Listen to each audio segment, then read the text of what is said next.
ફેબ્રુઆરી 2026 આંતરરાષ્ટ્રીય માતૃભાષા દિવસ. દર વર્ષે 21 ફેબ્રુઆરીએ આંતરરાષ્ટ્રીય માતૃભાષા દિવસ ઉજવવામાં આવે છે.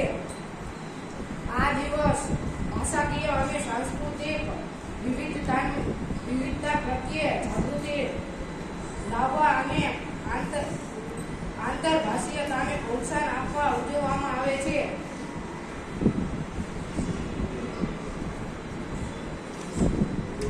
ભરમાં આવેલી વિવિધ ભાષાઓની વિવિધતાને સન્માનવામાં આવે છે.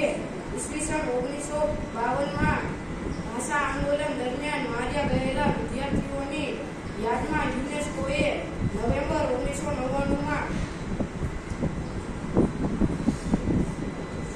આંતરરાષ્ટ્રીય માતૃભાષા દિવસને આંતરરાષ્ટ્રીય માતૃભાષા દિવસ જાહેર કર્યો હતો.